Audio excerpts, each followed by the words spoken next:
Olá, o meu nome é Mário Redondo e interpreto o Bispo de Leiria em Fátima Opera Rock, o musical de Filipe Laféria. Neste podcast vou dar-vos a conhecer cada um dos elementos do enorme elenco deste espetáculo estreado em dezembro de 2024. Bem-vindos ao Confessionário do Sr. Bispo. Olá, mais uma tarde no Teatro Politeama, mais um dia de Fátima Opera Rock. Hoje 2 espetáculos e, na verdade, 3, porque já tenho aqui um espetáculo comigo, que é o João Brás. Alô. Olá, Mário. João Brás, Olá, como olá, estás? Tudo bem? Sim. Antes de mais, quero dizer que esta ideia que tu tiveste foi extraordinária. Pois, quando se tem muito tempo, quando se tem tempo a mais no espetáculo, tem-se estas ideias assim, parvas. Obrigado. João Brás, bem-vindo ao Confessionário do Sr. Bispo. Não tenho que me ajoelhar, pois não? Não, deixa de estar sentado, porque isto são coisas do espírito. Está bem. Exatamente, podes Nada confessar, terreno. desde que seja do coração, seja verdade, como quiseres. João Brás, então olha, começa por nos dizer, lá para casa, o que é que tu fazes aqui no Fátima? Ora, eu faço o Basófia, que é o aldrabão desta peça. E que tenta ganhar algum dinheiro, o personagem tenta... Eu não tenho a certeza, mas estou convencido que esta personagem existiu, não com o nome de Basófia. Fiquei com a ideia que o Filipe tinha dito que esta personagem se chamava Oliveira, mas para não haver confusões, na terra dele Basófia era o como se diz lá para cima, o faroleiro, é o gajo que faz assim umas aldrabices e engana os outros e tal. É essa a minha personagem. Exatamente, ou seja, se calhar é baseada numa personagem que existiu mesmo, mas aqui um bocadinho romanceada, ou se calhar até era mais do que uma personagem condensada, ou seja, mais do que uma pessoa real. Nestes fenómenos há sempre alguém que se quer aproveitar. Claro, e que aqui foi tudo condensado nesta personagem do Basófia. Sim. Ora, também para as pessoas que estejam lá em casa e que não saibam, poderão ser bastantes, também podemos dizer que tu chegaste a este espetáculo a meio. Cheguei tu apanhaste o comboio em andamento. Sim, em andamento, sim. E... Queres-nos explicar um bocadinho, brevemente, o que é que aconteceu? Que é uma coisa muito simples também. Sim, o João Frisa, que é o original Basófia, entretanto foi com um espetáculo do Filipe Laféria para o Porto, e o Filipe convidou-me para vir fazer a substituição. Certo, porque o João Frisa não ia conseguir acumular as coisas, porque ia estar até fora de Lisboa e, portanto, era preciso que viesse alguém substituí-lo, e tu vieste e ainda tiveste talvez quase um mês de preparação. Tive 13 ensaios. 13 ensaios, exatamente. Sim. Num papel que... Foi um número bonito, 13, no dia 13... Foi... Exatamente, 13 é um dia muito especial neste espetáculo, como sabes. Sendo que, para as pessoas que eventualmente não tenham visto o espetáculo, não conheçam, é um papel grande e bastante influente no espetáculo. Sim. E, portanto, foi para ti um desafio, embora tu também já não sejas um menino nestas andanças, não é? Que idade é que tu tens, João? 62. 62. Sim. E há quanto tempo é que fazes teatro? Ora, eu faço teatro, estreei-me no dia 12 de maio de 1985. 85, portanto faz 40 anos. Sim. Exatamente. Fazes precisamente este ano 40 anos de teatro. 40 anos, fiz no dia 12 de maio. Que é bonito. Era para estrear a 14, e eu até postei uma coisa no Facebook que era: estreia 12 de maio, vou estrear a 14 e 13 fica no meio, portanto está tudo abençoado. Mas depois acabei por estrear a 10. Mas foi tudo mais ou menos na mesma altura, quer dizer, em 40 anos também não temos de ser esquisitos. Exatamente, não é lá por um dia ou por dois. E recordo-me disto porque foi no grupo de teatro da universidade, onde eu comecei a fazer teatro, porque era o feriado municipal. Okay. E o grupo foi a um sarau municipal apresentar, ainda não a peça toda, mas uma parte da peça. Okay. As Aventuras de Rosante. E consideras isso a tua estreia, exatamente? Sim, a minha estreia. Para todos os efeitos. Então vamos lá saber isso, esta história toda do princípio, porque, como sabes, o que eu quero saber é como é que tu chegas aqui, não é? Como é que tu chegas ao Fátima. Tu és de onde, João? Nascido, não criado, em Sinfãs do Douro. Ok. E como o meu pai era funcionário do tribunal, andou sempre a saltar terra em terra. E sempre colocado... Sim. Nasci em Sinfãs, que é distrito de Viseu, a minha mãe é de Viseu mesmo. Depois Trás-os-Montes, depois Covilhã, depois, entretanto, antes de Trás-os-Montes, Bairrada, Anadia, depois é que é atrás dos Montes Covilhã, e depois quando os filhos estavam em idade de entrar na universidade, o meu pai resolveu correr para o Porto, porque na Covilhã na altura não havia universidades, nem coisas do género. Para azar deles, azar entre aspas, o primeiro filho não ficou no Porto, foi estudar para Aveiro. Okay. O primeiro filho eras tu? Sou eu, sim. E quantos irmãos tens? Tenho dois. Tens dois? És o mais velho, então, sou o mais três? Velho, sou o mais velho de Ok, três, sim. Portanto, o teu pai acabou por ser colocado no Porto, é isso? No Porto, sim. Mas tu entraste na universidade em Aveiro? Em Aveiro. Por acaso. Por acaso? Não é por acaso, porque eu concorri, não é? Okay. Mas é assim, as minhas preferências eram biologias, concorri a biomédicas, tudo na área da biologia da ciência. No primeiro ano não entrei na universidade, portanto depois de fazer o primeiro vez o 12º, porque concorri só para o Porto, para cursos com médias relativamente altas, e não tive isso. E quando fui no ano seguinte, andei a subir notas, mas estava à noite. E os meus colegas eram quase todos enfermeiros e andavam a fazer o 12º, porque antigamente a enfermagem fazia-se com o 12º, não, até com o 11º, exatamente. Ok. Porque com o 11º podias-te candidatar à escola de enfermagem. Estou a perceber. E no segundo ano, talvez por influência destes colegas todos, eu candidatei-me à enfermagem também. Também era uma coisa ligada, eu gostava até, e era mesmo o que eu queria. Okay. Mas quando saíram as candidaturas, eu fui colocado em Aveiro, mas também tinha entrada na escola de enfermagem, porque havia 50 vagas e havia 30 candidatos com o 12º ano, portanto estavam à frente, eu tinha prioridade sobre os do 11º. Mas os pais, engenharia e não sei o quê. Quem Aveiro então era o quê? Engenharia do ambiente. Ok. Engenharia do não ambiente. Era enfermagem. Okay, sim, era engenharia do ambiente. E por influência dos teus pais acabei por ir para Aveiro. Ok. Então e nessa altura já havia teatro? Nada. Zero. Ah, ok. 0-0. Nem como espectador, ou assim, tens memória da criança? É assim, tenho memória quando... Com esses saltos todos que deste pelo país também não era fácil, não havia... isto foi nos 70. Com certeza. Não havia propriamente muito teatro assim espalhado por todo hoje em dia, quase todas as cidades têm um grupinho de teatro e não sei aquelas coisas. E... O que é que eu estava a dizer? Estava-te a perguntar se em criança e jovens... A primeira vez que eu vi um espetáculo, já estava no Porto a estudar, e fui com os meus pais ao Sá da Bandeira a ver uma revista. Ah, ok. Pronto, foi... Pois, portanto, já... Foi antes... no secundário, não é? Estava no 11º, sim, exato, 16, por aí, sim. Pois, precisaste ir ao teatro tarde, sim, mesmo como espectador. Sim, mesmo portanto, como espectador. Quando começas a definir mais ou menos as tuas opções, a tua vida, começa a ter essa coisa da biologia, da medicina e tal, da enfermagem, não tens o teatro na cabeça, mais ou menos a tua ideia? Eu estava destinado a ser um engenheiro. Exato. E o acaso e uma revolução estudantil, ou uma revolta estudantil na universidade, trouxe o teatro para a minha vida. Conta-me lá isso. Portanto, estás lá em Aveiro. Estou lá a estás a fazer o tal curso de engenharia do ambiente. Que depois, quando eu cheguei lá, a engenharia do ambiente dividiu-se em 2 ramos, ambiente e planeamento, regional e urbano, e eu acabei por optar pelo regional e urbano, pelo planeamento. E acabei o curso, e ainda estive na Câmara de Aveiro a trabalhar durante quase 2 anos, mas o teatro...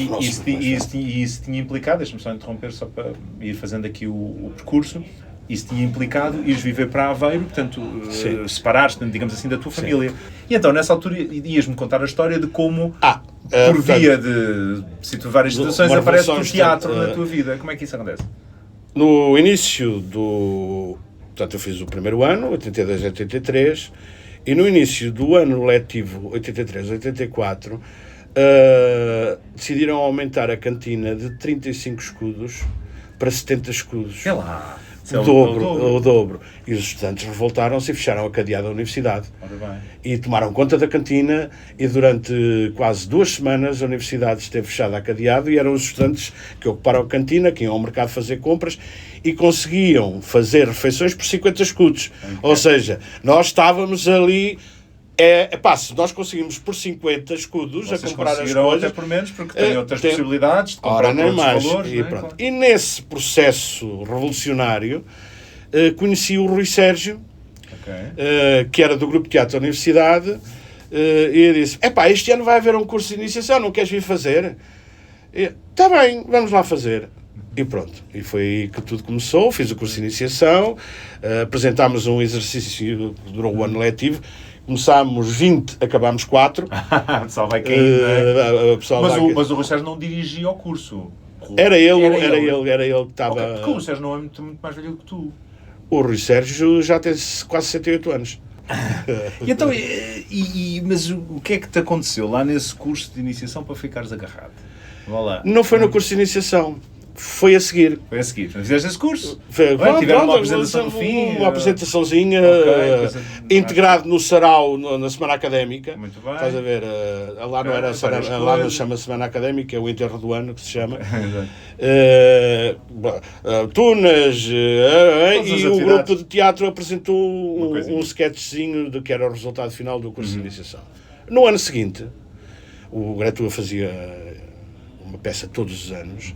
Foi o primeiro ano que trabalhou com um ator profissional, ator-encenador profissional, que por acaso também era engenheiro civil no LNEC e estava a fazer o doutoramento em barragens. Já foi José Moura Ramos.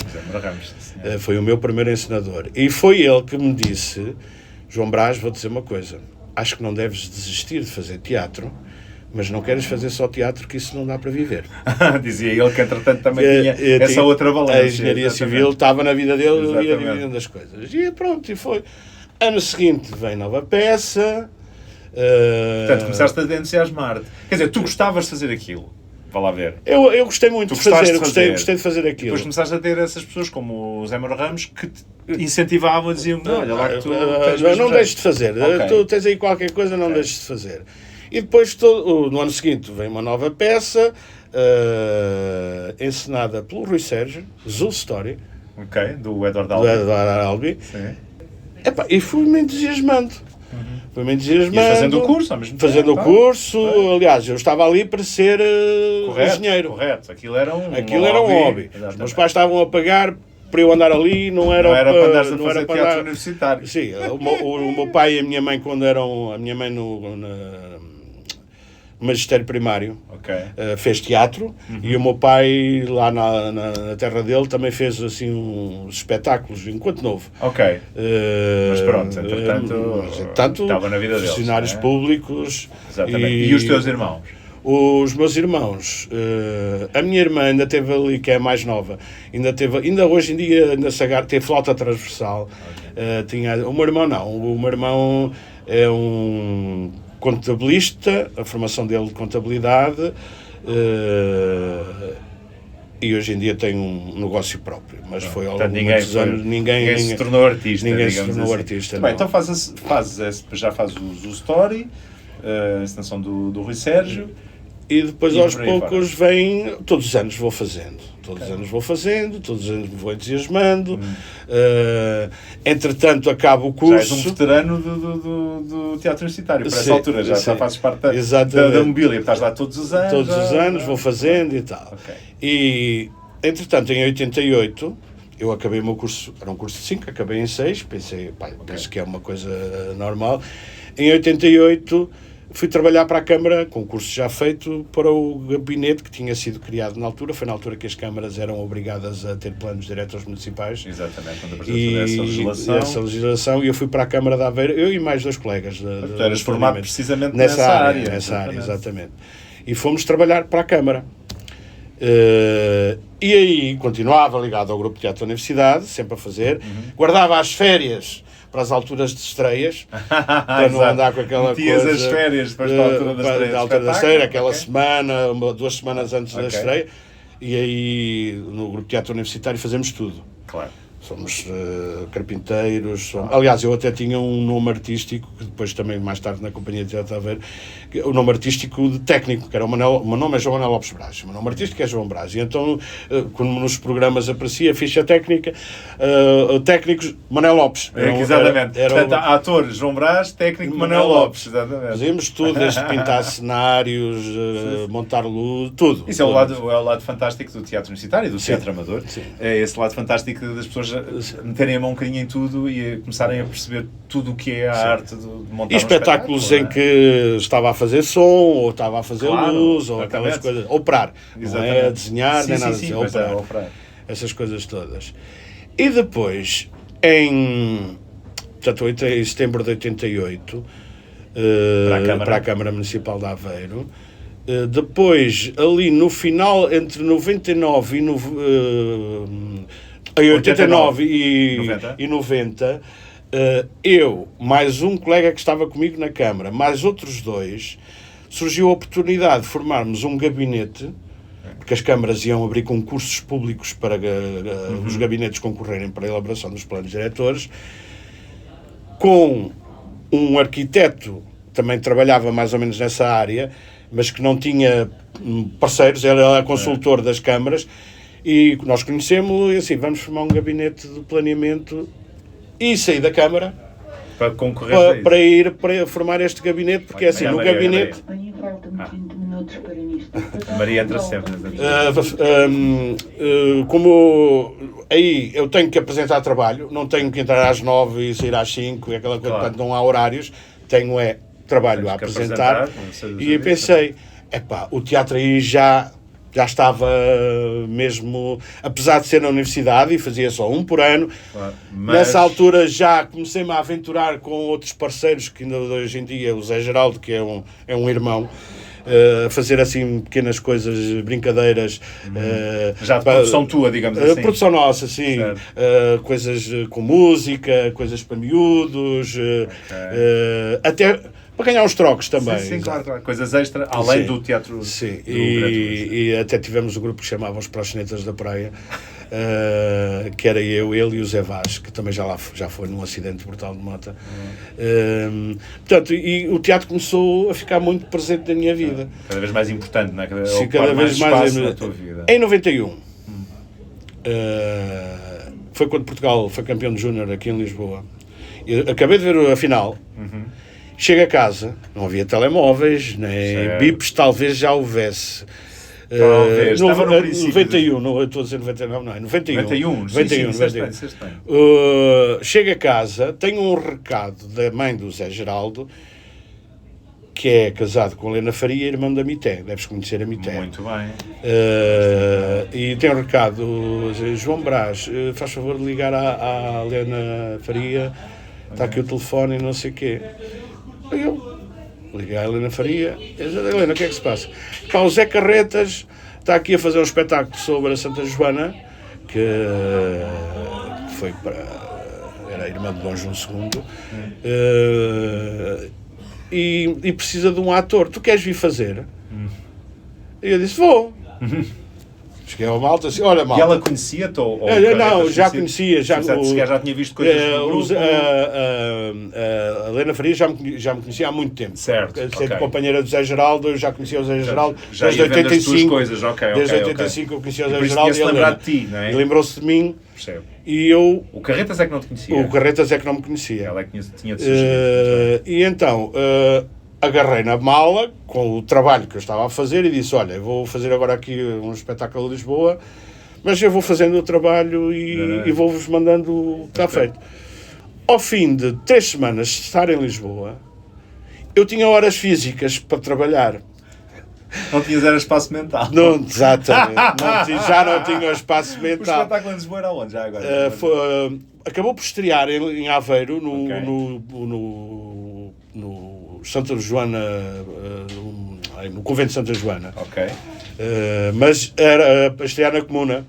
Okay. E depois fizemos lá a estreia e voltámos para a Comuna. Os ensaios eram na Comuna. Muito bem. Tinha ardido há pouco tempo a sala e estávamos lá a fazer num espaço. E, só que ensaios tarde e noite, à noite vais beber um copo, no dia seguinte levantar-te, não sei o quê, não penso nisso. Depois houve um dia, agarrei no telefone e disse, malta, eu vou-vos mandar o que tenho, mas o planeamento vai ficar para trás. Pois. E foi assim que aconteceu. Em 91 foi o primeiro trabalho que eu fiz com profissionais, apesar do trabalho anterior que eu tinha feito era muito profissional. Correto. O teatro universitário é muito profissional a esse nível. Sim. E pronto, fiz o espetáculo Zé Carretas. Portanto, saltaste fora O planeamento ficou. Ok. O meu pai ainda me dizia, ao longo da vida, foi: ai filho, podias estar na Câmara e fazer o teatro nas horas livres, porque é aquela coisa da segurança. Claro. Não é? E nunca mais voltou? Nunca mais voltou. Ei, portanto, Desde em 91, vai-te embora. o planeamento ficou para trás. E fui, portanto, fiz esse espetáculo Zé Carretas, que estreou na Comuna e teve lá a carreira. Depois, entretanto, aí conheci a Leonor Alcácer, a Cristina Paiva, o Buda, que na altura era companheiro, e o Buda ia ensinar um espetáculo a Sintra. E quem ia fazer uma adaptação do Dom Juan, o Alfredo Brito. O Alfredo Brito fez a adaptação e convidou o Buda para ensinar. E era o João Didelé que ia fazer o personagem. Mas só que o João Didelé ia fazer uma novela que ia estar não sei quanto tempo em Paris. Exato. E eles convidaram-me para fazer. Okay. Fiz essa coisa. Entretanto, fiz uma coisa na Barraca, que me convidaram para ir fazer. Foi a primeira vez que eu fui ao Brasil. Foi com a Barraca Floresta de Enganos. Sim, a Barraca ia muito ao Brasil nessa altura. Mas ao fim de algum tempo não gostava muito de viver em Lisboa. Eu era um rapaz de cidades pequenas. É assim, eu apetece-me estar com alguém, vou lá bater à porta se não está no convívio. Ou está no palácio, que são cafés. Ou, aqui em Lisboa é preciso telefonar. Claro. Tens que ligar. E assistia a minha amiga Leonora a ter conversas de café ao telefone. Certo. Estás a ver? Certo. E voltei embora. Voltei para Aveiro. Foi onde fiz a minha primeira encenação. Também um clássico, Morte um Caixeiro Viajante, do Arthur Miller. Só que no grupo universitário? No grupo da universidade. Portanto, voltaste ao grupo universitário desta vez para ensinar. Agora já eras ator profissional. E adaptação minha, aquilo é um texto muito grande. Certo, e adaptaste para uma coisa... Adaptei, ou seja, tudo o que era literário eu cortei e aproveitei essas partes literárias para as emoções das pessoas. E ficaram os diálogos só que interessavam. Portanto, o espetáculo teria à volta de 2 horas e o meu espetáculo tinha 1 hora, nem tanto. E pronto, e foi sempre nessa perspectiva de... E nessa altura, deixa-me interromper a cronologia, porque já voltas, e nessa altura em que já estás metido no teatro até ao pescoço e não sei o quê, já és mais espectador de teatro? Já começa a ver mais coisas. Há bocado tinha-te perguntado e tinhas-me dito que em criança e jovem não era propriamente a coisa, em Aveiro via grandes possibilidades. Mas depois a partir daí já coisas em Aveiro, ia ver coisas a Coimbra, havia algumas coisas no Porto.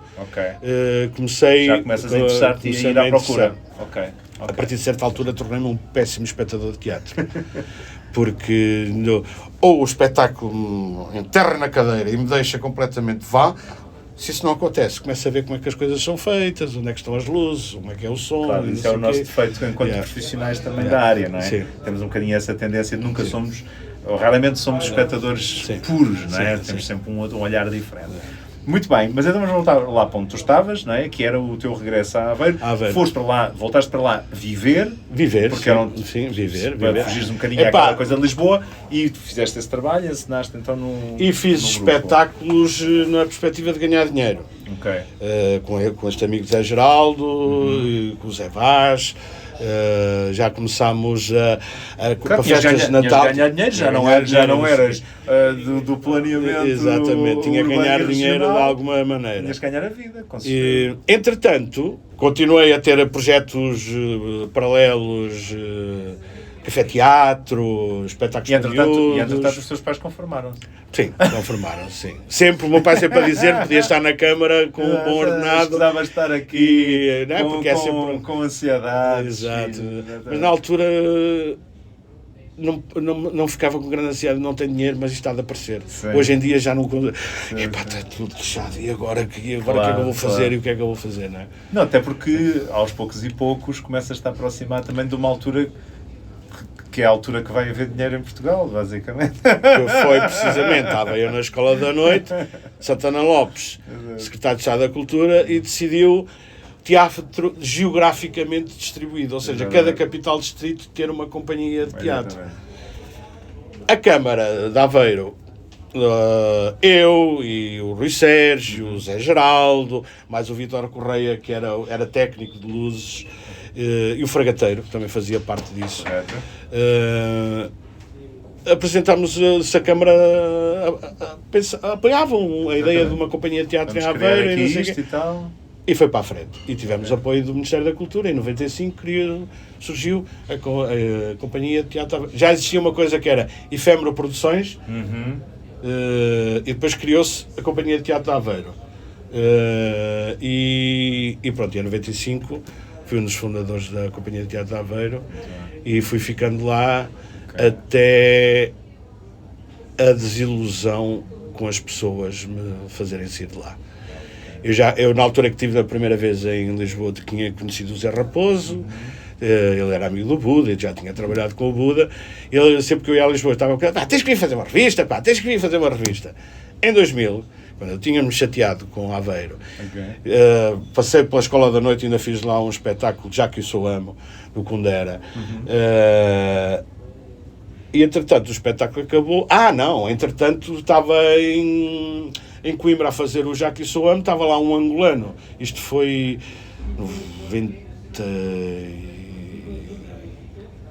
Não, isto já foi. Pois a Expo foi em 98 depois. Isto foi.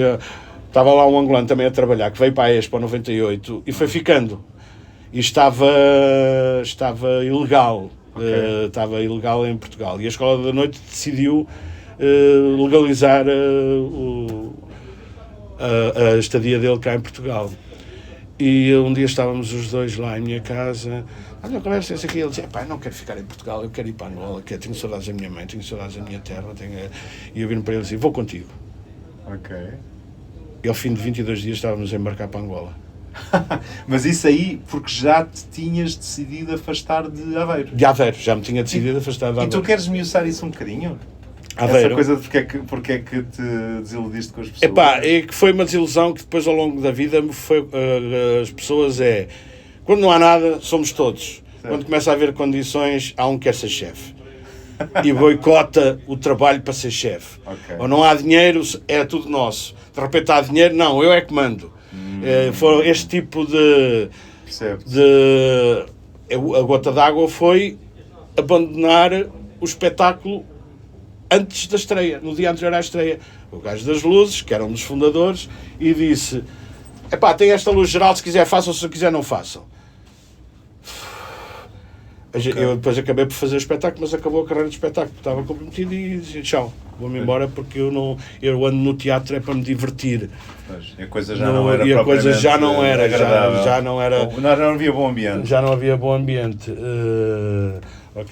Estava a olhar para o relógio porque... Sim, mas eu já tinha olhado e eu já tinha pensado que era aqui que íamos parar. Ou seja, pronto. Ficamos aqui nesta história que tu saíste de Aveiro, por isso é que eu quis que tu explicasses. E a desilusão, mas já agora aqui, ainda em Aveiro, quando existia a Companhia de Teatro de Aveiro, eu ainda continuava a colaborar com o Gretua, porque era a minha paixão.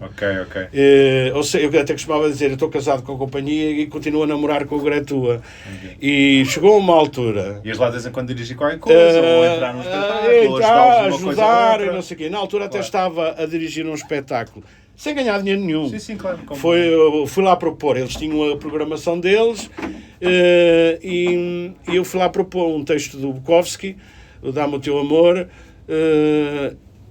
Eles aceitaram, mas depois de repente convidaram-me a não participar mais nas atividades do Gretua. Porque, porque eu não queria influenciar nada, mas eu tinha algum peso ali dentro e não sei o quê. E depois de repente, durante muitos anos o Gretua não tinha direção, éramos todos, de repente começou, é necessário uma direção, então agora eu sou o diretor, eu é que mando, eu é que decido o que se faz. E até lá não era assim, fazia-se uma reunião, o que é que vamos fazer para o ano? E toda a gente dava uma opinião, o Rui Sérgio, que era já profissional, sugeria encenadores, mas discutia-se em grupo. Era grupo, era um trabalho coletivo. Depois, quando de repente dizem, não, eu é que sou o diretor, eu é que decido o que se faço, e convidaram-me a não participar mais no grupo de teatro da universidade. Portanto, são as pequenas desilusões. Portanto, a tua desilusão foi, por um lado, com a Companhia de Teatro Aveiro, não é? Como tu estavas a explicar, e também com o Gretua, de algum modo. Portanto, de repente ficaste ali, sentiste um bocadinho órfão e livre para fazer essa loucura, entre aspas, que foi em 22 dias a bolar para Angola. E o que é que acontece? O que é que se passa lá? A ida para Angola, no fundo, é um luto da minha saída de Aveiro. E foste sem perspectivas de trabalho propriamente ditas. Para ir. Não tinhas propriamente uma perspectiva de trabalho já. Não, é assim, eu tenho um espetáculo. Foi assim, eu tenho um espetáculo para dois gajos que não é preciso dinheiro, que a gente com reciclagens de coisas faz, é uma história de grandes amigos, é uma história, chamava-se Os Amigos e Inimigos. Vamos para lá, fazemos isto, e fui, só com bilhete de ida. Ok. Portanto, a minha perspectiva era ir e ficar por Angola, mas ao fim de um mês de lá estar... Estavas com que idade nessa altura? Nessa altura, portanto, 99, estava com 36. Ok. O visto terminava, que eu fui com visto de turista, e comecei a perceber que para renovar a coisa era preciso chegar-me à frente com papel. Muito bem. Muito papel dinheiro, e não era um papel e não era um papel de qualquer, teatro. exato, não era um papel de teatro. Ainda apresentámos um projeto ao consulado canadiano para trabalhar com miúdos dos bairros periféricos de Luanda, que mais tarde ele foi fazer esse trabalho, só que eu ao fim do mês o dinheiro não era muito, e eu disse, isto não está, não há perspectivas. Estávamos em processo de venda do espetáculo com a Rádio Nacional lá, mas era só para junho, isto era abril, e o meu dinheiro estava a acabar-se. Não, vou regressar, vou voltar. O Raul hoje em dia depois é uma vedeta da televisão lá, e não sei o que, lá da televisão angolana. Lá ficou, lá continua. Ficou lá. E portanto, voltei. E quando voltei, eu disse, vou para o mercado de trabalho. O mercado de trabalho está em Lisboa. Certo. Como eu já conhecia o Zé Raposo há muito tempo, e ele andava sempre a dizer, tens que vir fazer uma revista. Cheguei, ligo ao Zé Raposo e disse, olha, andaste a dizer tanto tempo, tens que vir fazer uma revista, é agora. E ele disse, se me tivesses falado há 15 dias, porque a gente vai arrancar os ensaios de uma, mas o João, que já morreu, o João, não me recordo agora do nome, assim, está a fazer e... Pronto, olha, paciência. Passado 3 dias, liga-me o Zé outra vez, ainda estás disponível? Eu disse, estou. Porque o João vai fazer uma turnê para os Estados Unidos com uma outra revista e pronto. Okay. E foi a minha entrada na revista Parque Mayer com o Zé Raposo. Uma experiência extraordinária, uma boa escola do estar em palco e tal. Quanto tempo estiveste no ele teve 10 meses no parque, nós andámos quase 2 anos, depois fomos para o Porto. Ok. E andámos a circular. Aquilo estreou provavelmente setembro ou agosto, talvez não, mas setembro de 2000. E eu estive com eles até meados de 2002. Pois. Desde o parque e corremos... Porque era a coprodução dele com o Hélder Costa. Exatamente. Hélder Freire Costa. Hélder Freire Costa, muito bem. Sim. Conheço os dois. E entretanto, neste processo que andava com eles, uns amigos meus desafiaram-me, que são uns amigos da Andante, que trabalham no incentivo à leitura. Portanto, basicamente eles usam poesia e prosa e constroem espetáculos de teatro e andam pelo país, pelas bibliotecas, por escolas. O objetivo deles é o incentivo à leitura. Certo. Portanto, e aí foi o meu contacto com a poesia a sério. Andei 3 anos, 2002 a 2005, em que a poesia entrou na minha vida assim de uma forma violenta, no bom sentido. E depois, ao fim desses 3 anos, o Zé Raposo ligou-me a dizer, Brás, vamos fazer uma revista, queres vir? E eu aceitei. Eles ficaram muito aborrecidos comigo na altura, pela minha opção artística, digamos assim. Certo. Eu ainda propus continuar a trabalhar com eles. Porque eu andava com eles, íamos à segunda-feira ou ao domingo à noite e regressávamos a casa ao sábado. Era uma semana. Uma semana que andávamos por fora. Certo. Mas na minha cabeça haveria possibilidades de continuar a colaborar, mas eles ficaram um bocado aborrecidos comigo pela minha opção artística e pronto, eu deixei de colaborar com eles. E vim fazer a revista Ela Linda, foi onde conheci a Paula Sá, o Filipe Albuquerque e não sei essa gente. Depois disso, chateei-me com o Sr. Costa, depois dessa revista. Acho que é comum isso. Okay. E vim-me embora do parque. Okay. E foi aí que a minha vida deu assim uma volta. Tinha 42 anos. Eu há bocado falei nos proxenetas da praia, havia lá um deles, o Zé Vasco Liataro, E tu disse, tu vais morrer aos 42. E a minha mãe até me proíbe, porque andava sempre com isso, vou morrer aos 42. A minha mãe proibiu. Estás proibido. Estás proibido de fazer 42. Não. Pode falar Saltas nisso. para os 43. De falar nisso. Okay. O que é que aconteceu aos 42?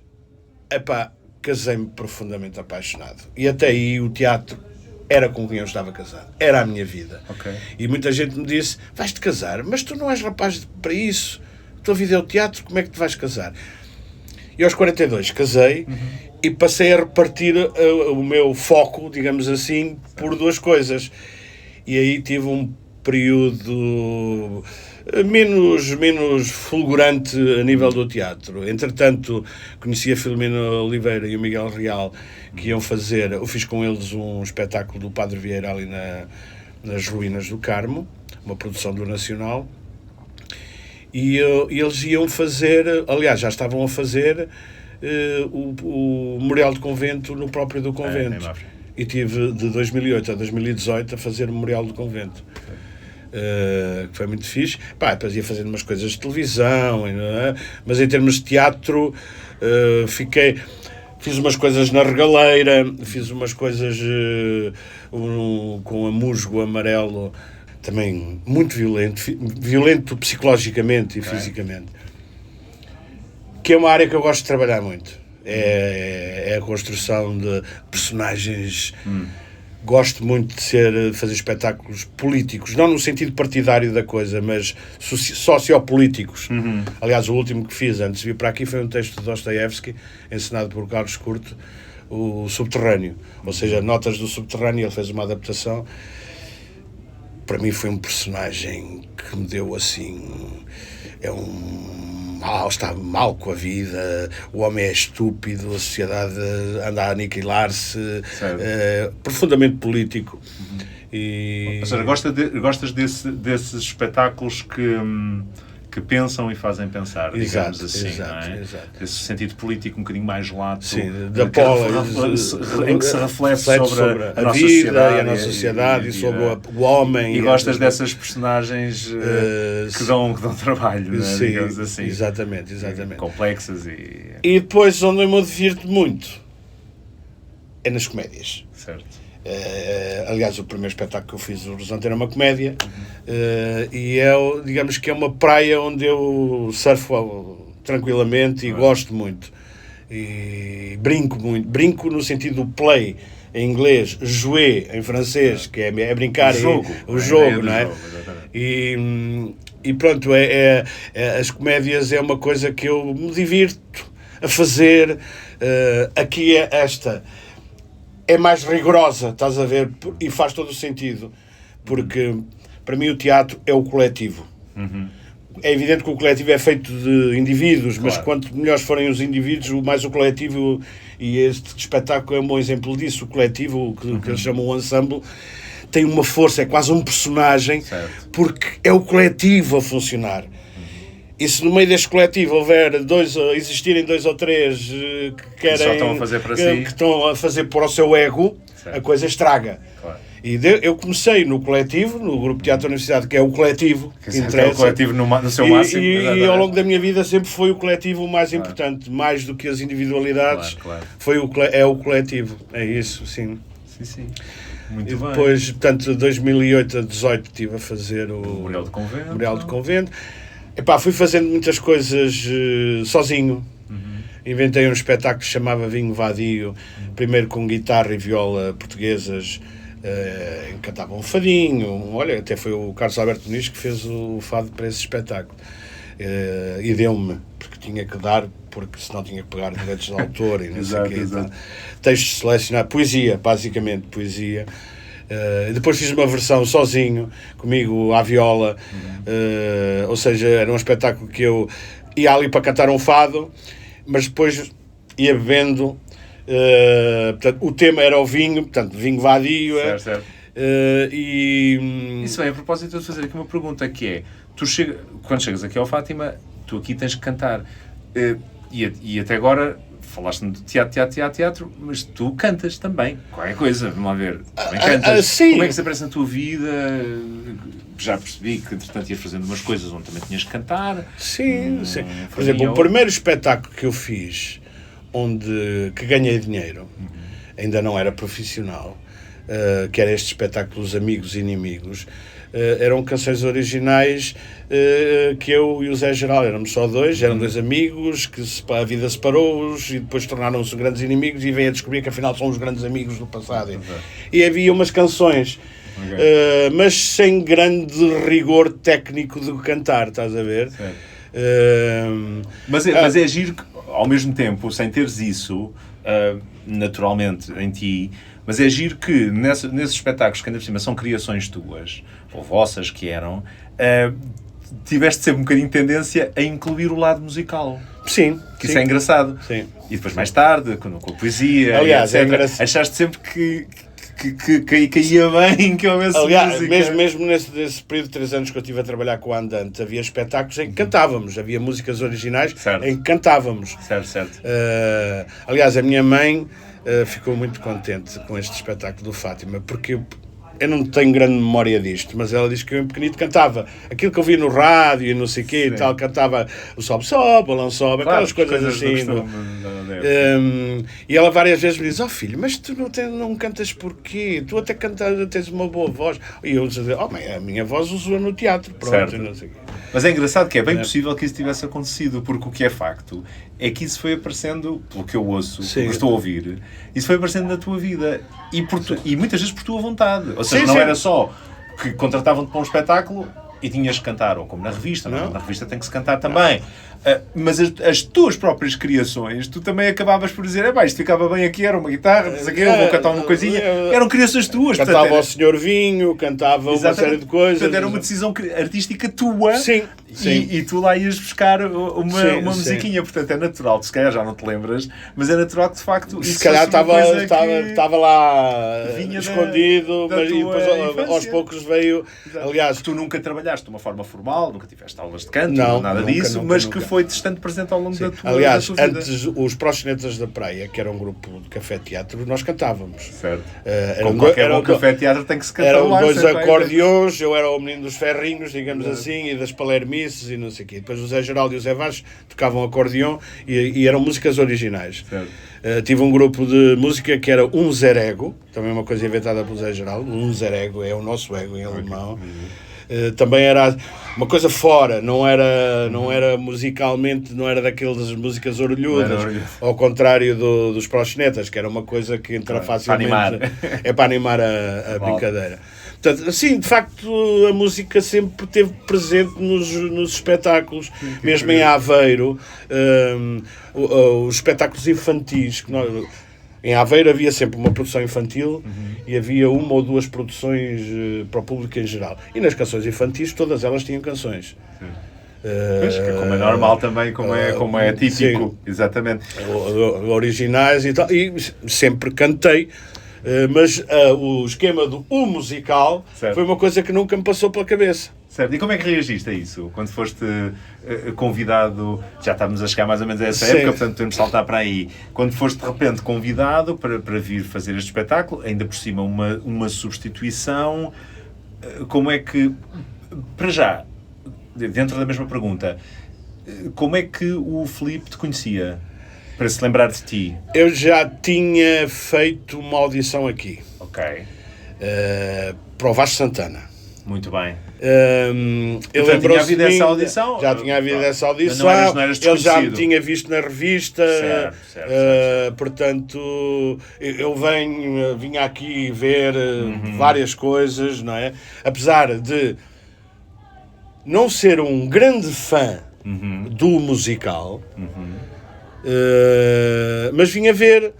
O primeiro que eu vi dele foi o Amália, aqui, com as plataformas que subiam e desciam e não sei o que. E depois disso, porque no fundo estavam cá pessoas que eu conhecia e vim a ver os meus amigos a fazer, e uns que eu gostei mais, outros que eu gostei menos. Mas pronto, enfim. E quando me falaram, eu até pensei que ia fazer a revista ao Porto.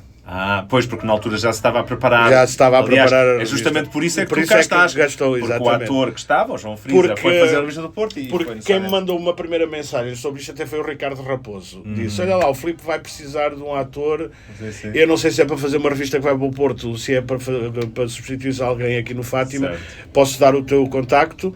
E pronto, e foi daí. E então cá vim eu numa sexta-feira ver o espetáculo. Fiquei impressionado. Fiquei pela força que o espetáculo tem. É evidente que quando vi o personagem, assim, não, eu vou navegar bem naquela maré. Naquela maré. Sim. Achaste que era um bocadinho a tua praia. Era um bocadinho a minha praia. E não ficaste assustado em termos Fiquei lá está, a assustado. parte musical? Foi aí Claro. a minha grande Dúvida foi porque eu nunca fiz isto e depois a música continua e tu estás a ter diálogos e tem que bater certo porque a seguir vais cantar e depois paras outra vez e continua. E é isso. Foi o meu grande receio. Mas o Marlon disse, não, tu és capaz. O Marlon incentivou-me muito nisto. Tu és capaz. E pronto, e depois comecei a fazer substituições. Obviamente comecei a fazer por ver o que é que o João fazia, porque era rápido. Certo. Depois tinhas que entrar. Tinha que entrar, claro. Tive 13 ensaios, mesmo certo, assim. Certo. Então comecei por ver o que o João faz, imitar e não sei o quê, e aos poucos fui transportando para a minha. Exatamente, fui fazendo a personagem mais minha e pronto. E digo-te que é uma experiência muito gira, muito boa, e gostava de ter a experiência do processo criativo do início. Claro. Porque eu entrei, o produto já estava feito, digamos assim. Claro, é diferente. Eu gostava de participar na criação, que é o que me diverte muito e muito mesmo no teatro, é o processo de criação. Certo. E depois as repetições não me chateiem nada. Há pessoas que não gostam dos ensaios, gostam do espetáculo, há outras que gostam dos ensaios e depois não gostam do espetáculo. Eu adoro o processo criativo de chegar lá e depois o fazer e tentando fazer sempre melhor. Claro. Se o espetáculo permitir, gosto muito de brincar com os colegas em cena, sem estragar.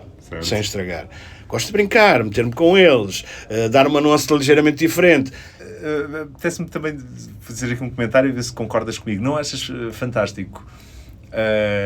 Verdadeiramente fantástico, e uma das coisas boas da nossa profissão, nós podermos chegar, no teu caso, aos 60 e picos anos, 40 anos de carreira, e ainda haver um espetáculo que te desafia e que te obriga a fazer uma coisa nova, ou que de alguma maneira nunca fizeste desta forma e que ainda te obriga a sair um bocadinho da caixa e ires à procura de vencer um desafio. É uma coisa muito gira da nossa profissão.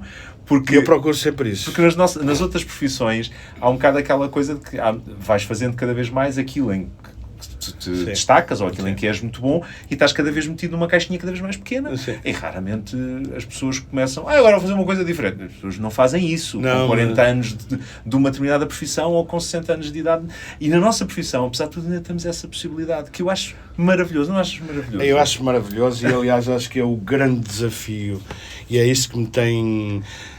Nunca tive aquela coisa de um objetivo de chegar ali. Foi sempre uma sequência de acasos ao longo da minha vida e sempre procurei, como dizia há bocado, o último texto que eu fiz antes de vir para aqui foi um Dostoiévski, que foi uma coisa super duríssima, sozinho em cena. Aliás, quando eu saí da Aveiro e decidi que contei a alguns amigos, um amigo até me disse, porquê é que não fazes uma companhia de monólogos? E eu disse, não, eu não sozinho, é uma chatice. Porque eu gosto, lá está, eu gosto de estar em palco com outras pessoas, não é? E depois ao longo, até para tentar ganhar uns dinheiros extras, fui fazendo coisas sozinho. Com o Carlos Curto fiz muitas coisas. Mas lá está, como tu dizes, como tu falavas desse trabalho do Dostoiévski, que foi dos últimos que fizeste, nunca fugiste do desafio, da dificuldade. Não, antes pelo contrário, da coisa que mais te punha em xeque, de certo modo, até como intérprete, não é? E isso é uma das coisas que é muito boa na nossa profissão. É verdade, nem toda a gente funciona assim, e há pessoas que depois vão procurando, se calhar, as coisas em que estão mais confortáveis e pronto, e não se chatearem muito, digamos assim. Mas em querendo, nós já temos uma profissão que é ótima, no sentido que cada papel é um desafio novo. E em querendo a pessoa pode, e acho isso fantástico. Acho fantástico que tu nunca teres feito um musical, e de repente aqui ao fim de 40 anos de carreira vens aqui e fazes um musical. E com vontade agora de fazer outro. Exatamente. E mas agora pronto, mas isso agora mas isso o futuro o senhor o dirá. Outra coisa que também me apetece dizer, ouvindo tudo o que tu contaste, com todas essas aventuras, com todas essas voltas e reviravoltas, a verdade é que também foste, melhor ou pior, abençoado com uma coisa relativamente rara no nosso meio, que é nunca tiveste assim um longo período em que tivesses parado. Verdadeiramente parado. Dificuldades nós temos sempre, não é? Sim. Não é impossível. Sim. Ou seja, é impossível ter, eu acho que aliás, 3 ou 4 casos... a pandemia foi o... Até todos, né? Sim, mas mesmo depois do lockout acabar, e mesmo depois as segundas vezes que houve ali umas coisas, foi difícil, mas fui sobrevivendo. Claro. A minha irmã dizia-me, pá, que não vais fazer outra coisa? Assim, eu com esta idade não me apetece fazer outra coisa. Eu com o Carlos Curto, a gente costumava dizer, vamos inventar espetáculos. E depois? Vendê-los, ganhar dinheiro com isso. Certo. Porque a gente criar, ele é super, eu gosto muito do Carlos Curto, e é um criativo, é músico, encenador, não sei se conheces o Carlos. Sim, conheço. Eu gosto muito de trabalhar com ele. Ele, quando me desafiou para este Dostoiévski, eu li o texto e disse, mas isto... E ele disse-me assim, tu consegues. Ele já me conhece também há muito tempo. E é isto que eu gosto, é do desafio. A minha escola, de facto, é o trabalhar com encenadores completamente diferentes. E uma coisa que eu aprendi é, quando chega a um sítio, é tentar perceber a linguagem do encenador. Porque eu já trabalhei com pessoas que fazem o seu filme e depois é o seu filme e o encenador é que tem que encaixar no filme do ator, não é? Mas eu gosto de perceber a linguagem e tentar me encaixar ali. Não sou eu, o João Brás, que vai definir ou decidir. Por isso é que eu gostava de entrar aqui num processo criativo da raiz. Claro. Para também perceber como é que o Filipe funciona. Aliás, ele disse-me uma coisa muito importante para a construção deste personagem. Como disse há bocado, eu não sou um grande espectador de musicais. E o primeiro ensaio que eu fiz com ele, ele disse-me assim, isto é o Oliver. Você conhece, não conhece? E eu fiz ali uma coisa, nem disse que sim, nem que não, mas não conhecia, de facto. Mas cheguei a casa, fui ver. Ok, já percebi o que é isto. Certo. Porque é a linguagem dele. E o Marlon ainda no outro dia me está a dizer, está lá um personagem do Oliver que eras tu que tens que fazer um dia e não sei o quê. Que é o malandro, alguma coisa. No fundo é um malandro, não é? Mas é isso, e é o desafio. Por exemplo, eu tive 10 anos a fazer Memorial do Convento, mas isso já foi um bocado por necessidades financeiras. Não é? Pois estamos a ganhar a vida, não é? A pessoa tem que ganhar a vida. Mas há coisas que... espero que a malta de produção da RTP, das televisões, não ouça isto. Ou ouça. Nunca, só fiz uma vez uma novela em que tinha um personagem, a sério. Aliás, eu vou-te mandar uma fotografia desse personagem, que era um pastor. Li a Bíblia, o Novo Testamento li-o quase todo, porque ele andava sempre com citações, e então eu agarrei com citações, vou localizar a citação aqui, e então acabei por... O Pentateuco, portanto, os primeiros 5 livros do Antigo Testamento, li-os todos. Tem histórias extraordinárias que podem dar grandes filmes, grandes peças, grandes coisas. Porque de resto, a televisão vais lá fazer 4, 5, 6 sessões, vais lá, dou o meu melhor, não é isso que está em causa. Mas nesse aspecto, a televisão é onde a gente pode ganhar mais um dinheirinho. Fixe. Exatamente. Dobragens também, gosto de fazer dobragens. Umas mais, outras menos, não é? Depende. Eu a primeira dublagem que fiz foi fazer molhadas. Agora não se chama molhadas, até foi o Buda que me chamou. Aquele dos carros. Que chamava-se Carros mesmo? Carros, exatamente. Eu fui fazer molhadas. Claro. E depois lá apareceu um personagenzinho ou outro, e não sei o que é isso. Depois tinha um personagenzinho naquela coisa do Funhouse do Mickey. Pronto, e depois acaba por aparecer. Fiz um que me deu um gozo, que era o Pedro Cardoso, que era o The Chosen. Também fiz. Que era lá um centurião romano que acabou por se converter ao cristianismo. Eu sou o Lázaro. Morri e ressuscitei. E também foi muito giro porque era um personagem com consistência, estás a ver? E com intensidade. A série é muito bem feita. E conta uma história sem ser partidária de um lado ou do outro. Aquilo parece histórico, não é? Este espetáculo eu acho Sim, tem esse lado também. É histórico quase. Mostra a história. Não toma partidos. Concordo. Até eu pensei que a igreja ficasse, mas pelos vistos ainda tivemos há dias o Bispo de Fátima aqui. Sim, eles gostam completamente delirante com o espetáculo. Mas assim, a igreja, aliás, que tu dizes e tu cantas isso, não, a gente mete a rapariga no convento, que isto tem que ser nosso, nós é que vamos tomar conta aqui do fenómeno. E eu pensei que a igreja fosse um bocadinho reagir a isto, mas não. E acho muito engraçado, porque de facto isto é um documento histórico. Este espetáculo é também um documento histórico para além do entretenimento que Sem dúvida, até porque há muita gente, e eu confesso, era uma dessas pessoas, e eu sou uma pessoa até bastante interessada pela história e tudo isso, mas que nós às vezes ouvimos falar dos milagres de Fátima, sabemos assim 3 ou 4 coisas, mas eu não sabia, não conhecia a história com a profundidade com que ela é contada neste espetáculo. Não conhecia. E calculo que a generalidade das pessoas está nesse ponto. Ou seja, ouvem-se umas coisas, sabem umas coisas que se lembram, mas não sabem da profundidade dos acontecimentos como é contada aqui, e acho que isso é muito interessante. Olha, meu rapaz, estamos a chegar ao fim da entrevista. Sim. E sabes que eu no fim da entrevista pergunto sempre... Já tenho a resposta preparada para isso. Eles ouvem os episódios e agora já não os consigo surpreender. Sim. Portanto, diz-me lá, se não tivesses qualquer limitação de idade ou de género, que outra personagem é que te desafiaria neste... Há um personagem dentro do meu género que eu gostava de fazer, que é o vilão. Não sei se teria a capacidade vocal que o Pedro Bragado dá ao personagem. O administrador do Conselho da Areia. O papel do vilão era um desafio, mas há um outro, que esse aí, no mundo da loucura, como tu costumas dizer, porque eu fiquei apaixonado da primeira vez que vi o espetáculo, que é a Lúcia. Fiquei apaixonado porque eu estava a ver uma criança e o meu comentário é assim: como é que é possível esta criança ter uma voz tão madura? Certo. Porque eu vi uma criança em palco, pois, não vi uma mulher. Tu não conhecias ainda a Teresa Zenaida, não conhecia a Teresa.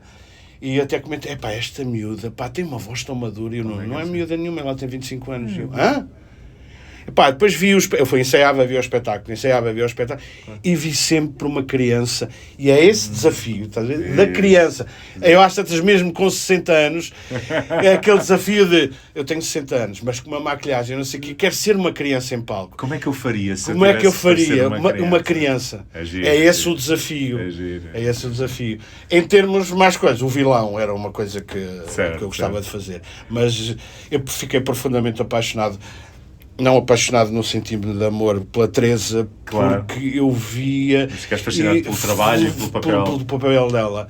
Porque eu nunca vi uma mulher em palco. Vi uma criança sempre em palco. a ver uma criança. Das 20 e tal vezes que eu vi o espetáculo, vi sempre, apesar de já saber que ela era uma mulher... Já a conhecia, já a conhecia, não sei o quê, eu vi sempre uma criança, ao lado de outras 2 crianças. E isso acho fascinante, e isso era um desafio que eu adorava fazer. Num universo paralelo. Exatamente. Loucura, percebo perfeitamente. Olha, obrigado, João Brás, por teres vindo aqui ao confessionário contar-nos a tua fantástica história, e espero que faças muitos mais musicais na vida, que é para agora, que é para agora oleares a máquina. Os meus amigos, mais uma vez, aqueles que acharam a minha opção artística pela revista, também acharam que esta minha opção artística não sei o quê, vais fazer um musical. Nunca fiz, quero experimentar. É aquela coisa, nunca fiz, quero experimentar. Mas assim como tu sabes que há preconceito em relação à revista, também há preconceito em relação ao teatro musical. Sim. As pessoas que quiserem ter preconceito se arranjam sobre qualquer coisa. Isso é óbvio. Olha, muito obrigado. Obrigado. Até E olha, obrigado por esta ideia, porque de facto eu passei a conhecer melhor as pessoas. Claro. Tu e eu. Sim. E espero que mais gente, Sim. todas as pessoas que nos estão a ouvir. Então vá. Um grande abraço. Até já. Até já. E assim termina mais um episódio do Confessionário do Sr. Bispo, um podcast informal e artesanal com a melhor banda sonora possível. Os bastidores fervilhantes de Fátima Opera Rock, às vezes mais barulhentos, às vezes mais silenciosos, muitas vezes caóticos, mas sempre cheios de amor pelo teatro. O meu nome é Mário Redondo e espero-vos brevemente num novo episódio do Confessionário do Sr. Bispo. A nossa